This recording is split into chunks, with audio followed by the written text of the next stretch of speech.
My name is Alex, and I'm the events director here at the store, and it is so wonderful to have all of you here today to see Lisa McMann. Before we get started, I just want to say thank you for being here, for supporting one of your favorite authors, I am sure, and supporting an independent bookstore. Whether you are in person or you're watching online, thank you so much for being part of our community today. If you're with us in person and you haven't bought any books yet, we've got some at the back. If you haven't picked up your book yet, it's back there for you. And at the end, Lisa will be signing.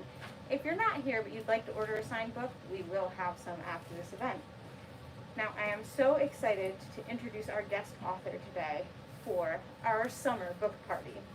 Lisa McMann is the New York Times and USA Today best-selling author of 28 books, including the Unwanted Series, The Forgotten Five Map of Flames, and Clarice the Brave.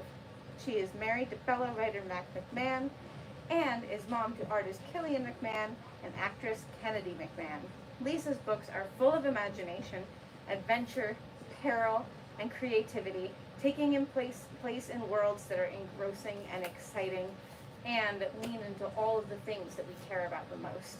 Magic and mystery, good versus evil, becoming the best version of yourselves as characters you love fill the pages of these books. One more thing. She never ever gets to do book events here in Massachusetts, and for that reason, it is extra exciting to have her here and you here. So everybody, please welcome Lisa McMann. Thank you. Thank you so much for coming tonight. It is really great to be here. As you can see, I think you may know that I don't live around here, and I live in Tempe, Arizona. So it's a bit of a flight to get here.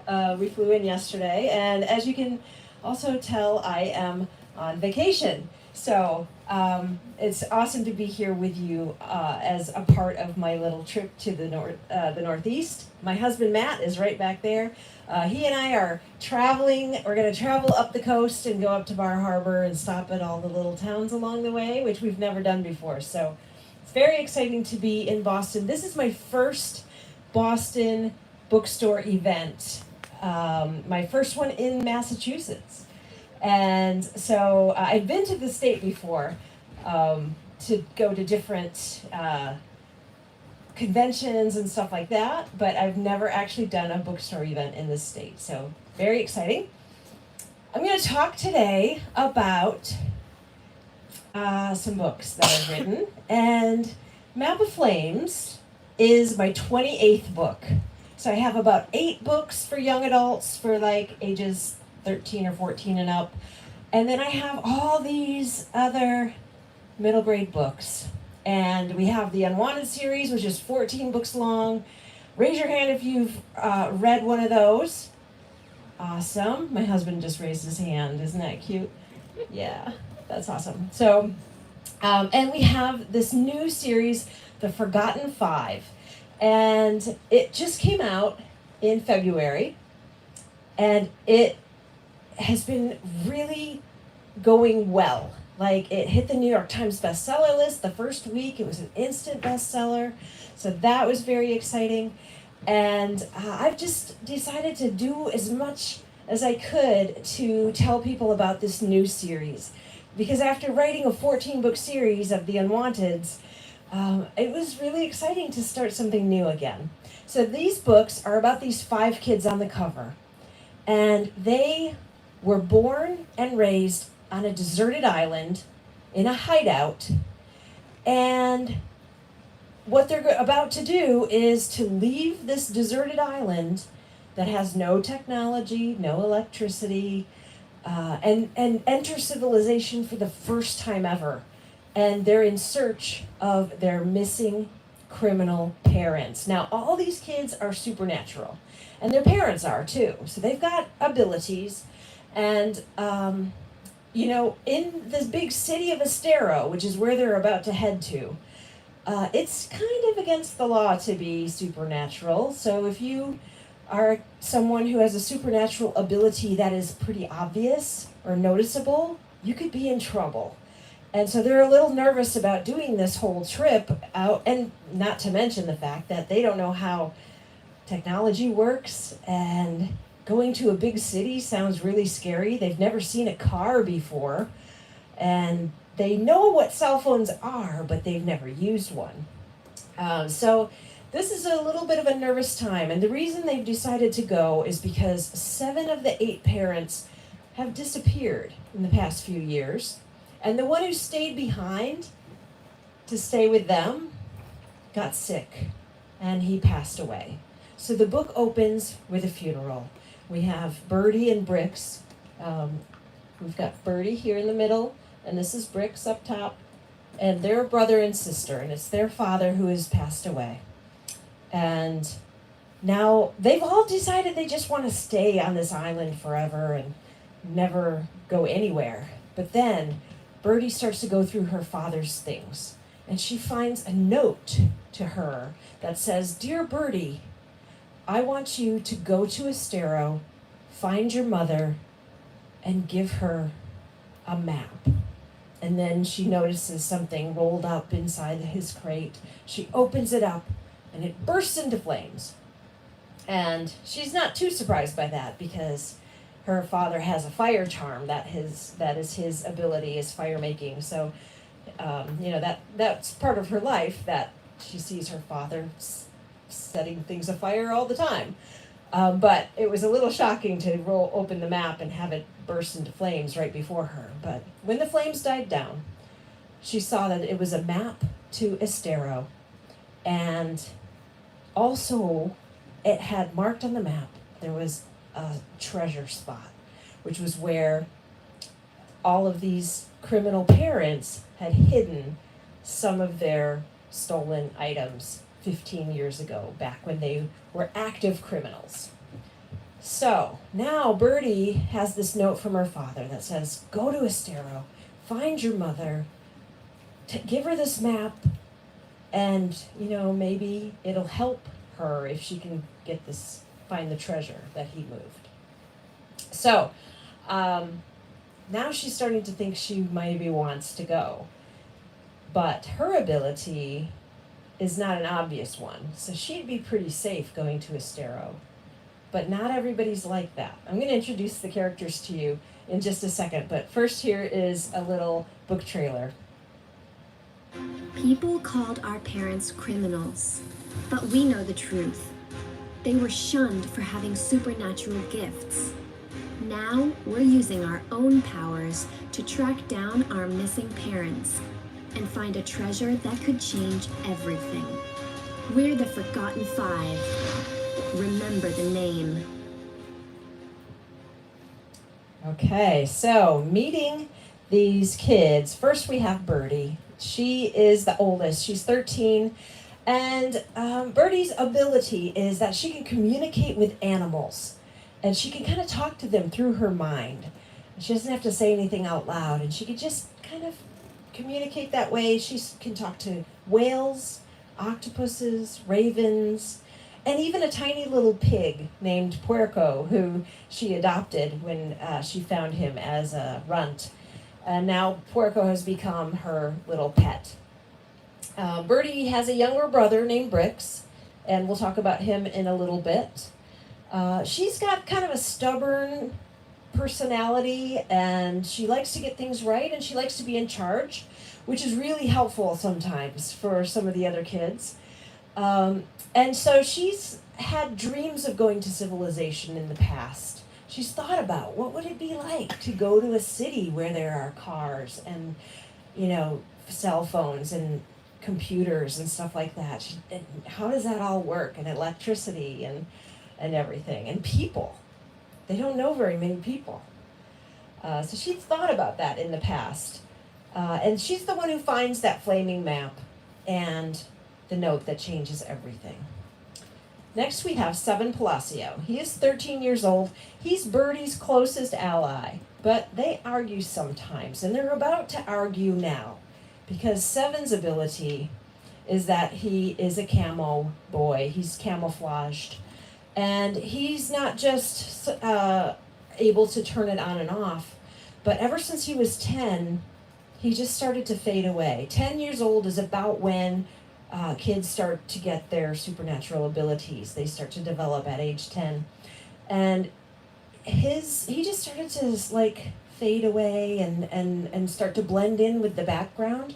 And that was really scary for him, actually, because, he was wondering, am I just going to disappear forever? So that was a concern for him.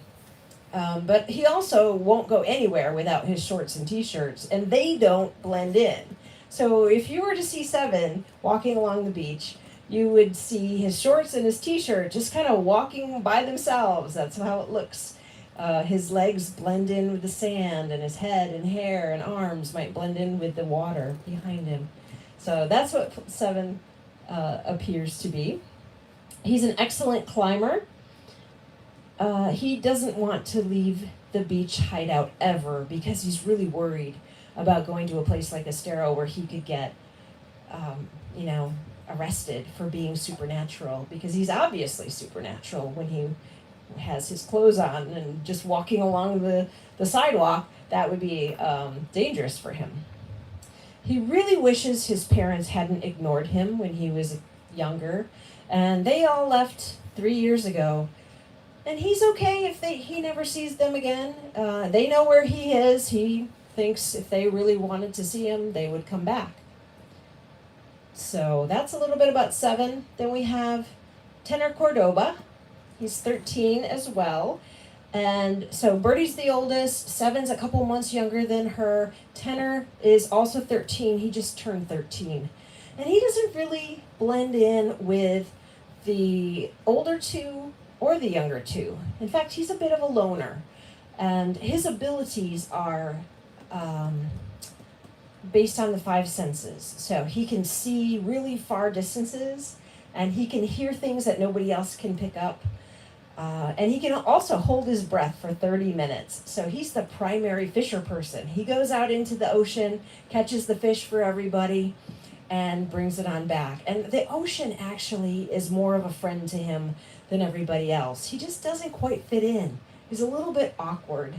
And he sometimes will start saying something, and then he just keeps talking and making things worse. And it's really, he just wishes he could go into the ocean and just have quiet time for 30 minutes, And he does that a lot because of that situation. And partly the reason I wanted a character like that is because I feel really awkward sometimes too. Does anybody here feel awkward at times, and where you say the wrong thing and then you just keep talking? Anybody do that? Yeah. I think we can all relate to somebody like Tenor. So Tenor is kind of glad that his terrible parents disappeared 3 years ago. In fact, he hopes he never sees them again because they were just really awful to him. Cabot Stone is 11. She's brilliant and has a photographic memory, but those aren't her supernatural abilities. That's actually the way she was born. She was always very smart. And she has a photographic memory, so she can memorize things really easily. If she sees a page of text and reads it a few times, she's got it memorized forever. So that's just kind of a cool ability, but she doesn't have any supernatural abilities. And everybody else got theirs when they turned 10, and nothing happened for her.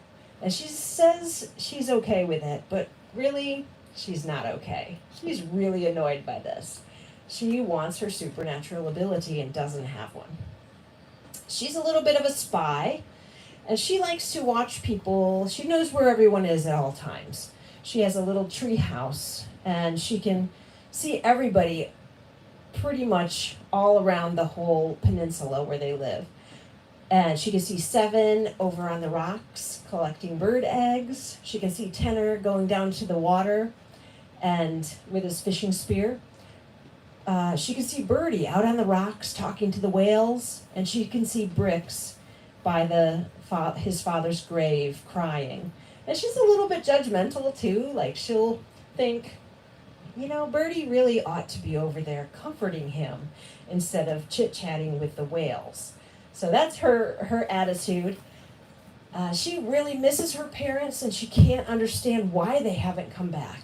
In fact, she fears the worst. She thinks something very terrible must have happened to them, or else they would absolutely have come back to her. So that's a little bit about Cabot. And then finally we have Bricks Golden, who is 10 years old. He's a happy-go-lucky kid normally. I mean, at the beginning of the book, he's a little bit feeling rough because his father has just passed away. But his nature is to be sort of a happy person. He's Birdie's little brother, and he's just starting to realize what his abilities are. He can heal rapidly, like if he gets a cut, it just heals right up, right before his eyes. And he also found out by accident, when he fell off of a cliff, that his feet are bouncy feet. So when he lands, he just kind of bounces a few times and he's fine. And that has begun to progress now. As he gets older, his bouncy feet are becoming more and more bouncy, and now he can't stop bouncing. So if he's walking down a street, he's just bouncing a lot, and he's worried about going to Estero to look for the parents because he thinks people might look at him and think, there's a supernatural kid, let's get him. So he's really worried about that. So, which one do you think is going to be your favorite? Based on that, if you haven't read the book, or if you have, who thinks Birdie is going to be their favorite? Raise your hand. She is the oldest. Yep, Birdie's the one who finds the map and can talk to animals. Okay, who thinks Seven, the camouflage boy, is going to be your favorite? Awesome. Okay, and then who thinks Tenor, the awkward one who goes into the water and can hold his breath and see things from really far distance? Anybody for Tenor? Awesome. Okay, and then we have Cabot Stone, the really brilliant one who hasn't gotten an ability. Okay, and then Bricks, bouncy feet. All right. Well, somebody voted for every single one of those kids. And I love that because everywhere I've gone, I've been to dozens of schools already with this book. There's always somebody who's finding themselves or finding something they like about one of these kids. So that's really exciting to me. That's about all I'm going to say about this book. But I thought I would just share with you some of the stuff that I get asked a lot, questions I get asked a lot, and some fun facts about books and authors. So one question I get a lot is, do you draw the pictures, the covers of your book? And some of you already know the answer. And what is it? No. No, I can't draw. I'm not very good at it. And a lot of authors are like that we know how to do one thing. We can write books, but we're not very good at illustrating. So somebody else gets to illustrate the books. So if you're sitting there thinking, wow, I'm really good at art, and I would love to write a book, but I don't want to write the book. I don't want to write the words. I just want to draw the pictures. That's a job. You can do that. And if you just like to write, but you're like me and you're terrible at art, that's okay. You can be a writer and you don't have to do the pictures. So that's something I never knew as a kid. And I was so relieved to find that out, that I didn't have to do the pictures too. So that was an interesting fun fact. Number 2, authors spend at least half their time editing and revising. So we write the rough draft, and then that takes me about 6 weeks or so. And then I go back and I fill in and I revise and I fix things, and I get all the way to the end and I go back again and I do all that all over again, adding more stuff, figuring out what the action scenes are. And then I start, by the 3rd or 4th time through, I'm really starting to get the dialogue right. So when our characters are talking to each other, sometimes in the first draft, I just have them saying really generic things that we say every day. But then we start to see, where is this story going? And how do we make these relationships deeper and deeper? And so that my readers really care about the characters. And that's a thing that comes later in the process. So then I just do it like 5 or 6 times, and then I send it to my editor, and she gives me a bunch of notes, and then we go back and forth, and that just takes weeks and months of time. So it's not just that writing the rough draft thing that makes a book. And even though I've written 28 books, that's still my process every single time. I'm never going to be able to write a book perfectly the first time. It just doesn't happen. Number 3, Authors don't know how to make movies of their books. Most of us don't. Some of us maybe have worked in the movie industry before, we wrote a book. That's an exception. But most authors know how to do one thing, which is write a book. Yeah. So other people work in the film industry and they know how to make movies. And so they're always on the lookout for books for kids that would make a good movie. And so if they want to make a movie out of it, they contact the author and say, "Can I make a movie out of your book?" And the author says yes or no. And then they take over. If they say yes, then the film industry people make the movie. They put all the actors in there. Authors don't know how to choose the right actor. We don't know how to do that. Plus, we're so busy writing the next book, right? Because our readers are going, "Where's book 2?" Right? So we got stuff to do. Number 4, look for the pop of light on fantasy book covers. So if you've got the Forgotten Five, Map of Flames in your hand, or if you remember that one, or the Unwanted, you can find a pop of light on those covers. And this is something my editor told me when the Unwanted was about to come out, that most fantasy books have some kind of like a pop of light on the cover, and that gives the reader a little clue that there's something magical inside. I never knew that, but every single Unwanted book has something that's bright and shiny on the cover, and I think we'll have the same thing, just some source of light that just kind of gives that magical feel. I'll show you that book cover again of Map of Flames so you can see that in a minute. Then, one of the number one questions I get, what advice do you have for young writers? Do we have any young writers here today? Any writers who, and sometimes we don't like to tell other people that we're writers, and that's okay too. I never told anybody that I liked writing. But my advice is to go back to that whole editing and revision thing I was telling you about. My problem as an adult, and the reason why I didn't get published until I was 40 years old, is because I didn't do enough editing and revising and having other people read my work and give me feedback and actually listening to them. So I tried to get published right out of college, and I wrote some picture books, and I got a lot of rejections, and that was tough. And I got so many rejections that finally, after a few years, I decided I was not good enough to be a writer, and I gave up. And I didn't write anything for 10 years.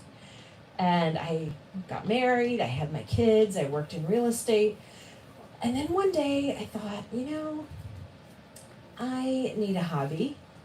And I pulled out some of those old stories and I started to read them, and I realized, oh, no wonder they didn't get published.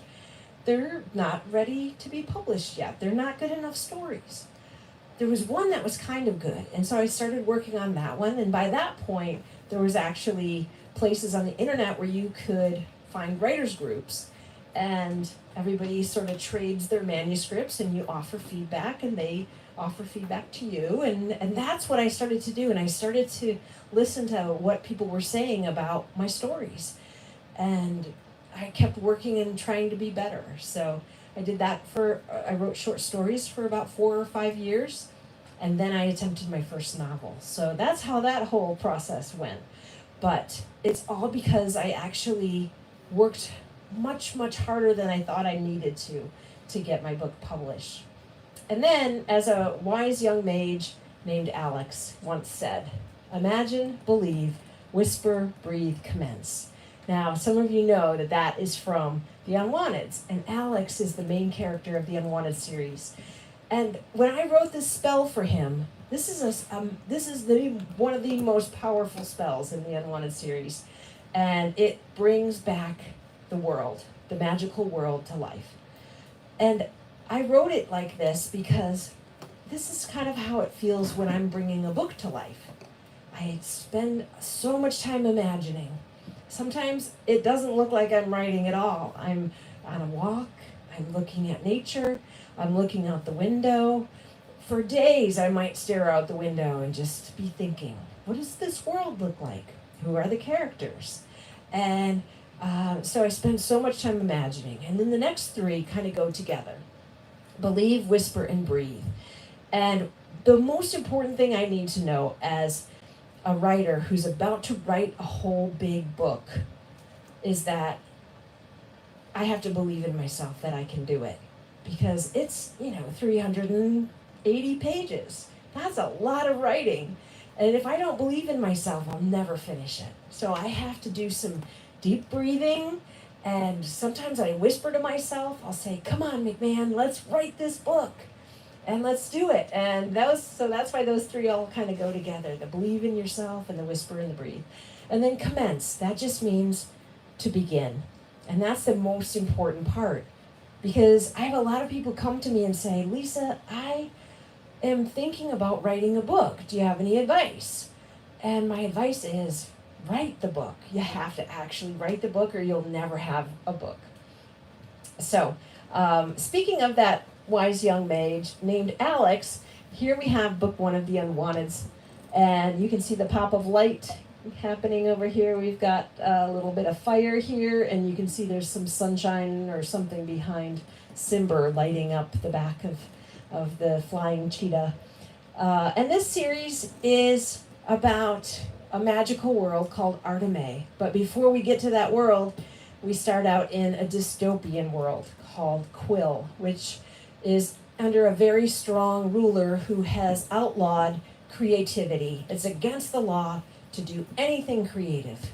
And if you're a kid in Quill and you get caught doing something creative, at the age of 13, you'll be considered unwanted and you'll be sent to your death.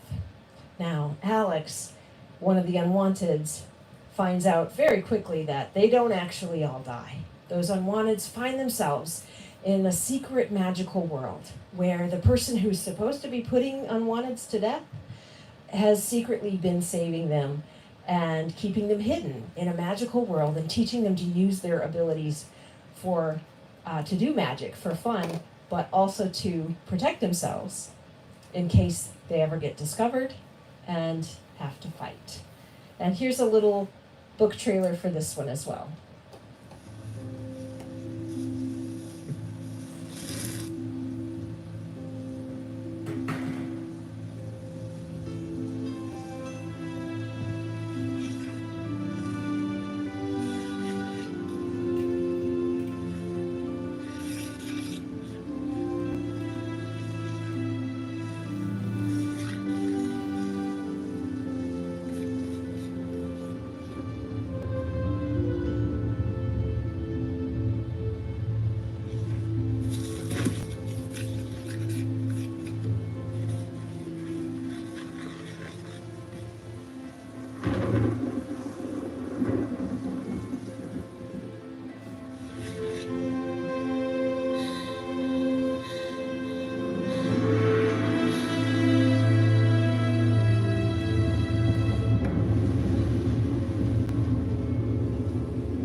So that's a little bit about the Unwanted series.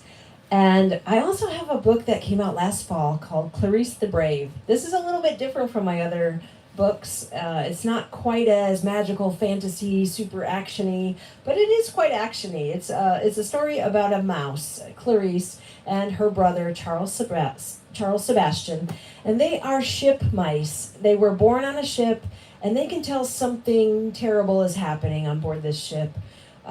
They can hear the sailors like pounding on the steps, and they're yelling, and they can hear the captain trying to yell at them and hurt them, and they know something bad is happening, and they discover it's a mutiny. And a mutiny is when the sailors of a ship revolt against the captain and want to take him captive and take over the ship and do the things they want to do instead of what the captain wants to do. And Clarice is and her brother, they live in a crate in the pantry, and when the sailors try to take the captain captive, they throw him in a lifeboat, and then they grab some supplies for the captain's boat, and they take the crate, and Clarice is in the crate, and Charles Sebastian is not. And before Clarice understands what's happening, she's been tossed into the ship with the captain, and the big ship has Charles Sebastian on board, and the two vessels begin to drift apart. And Clarice calls out over the waves, "I'm going to find you again." So it's an animal journey story. If you've read Pax or A Wolf Called Wander, both books I recommend, and I know they have them here. Or if you are a parent and you maybe read The Incredible Journey by Sheila Burnford, which became a movie called Homeward Bound. Some of you might have seen that. 2 dogs and a cat try to find their family again. It's that kind of a story. It's one of those animal journey stories. And I happen to have just a little book trailer on this one as well. Clarice has always stayed hidden to stay alive. But on a lifeboat, in the middle of the ocean, with a cat, Clarice has nowhere left to hide.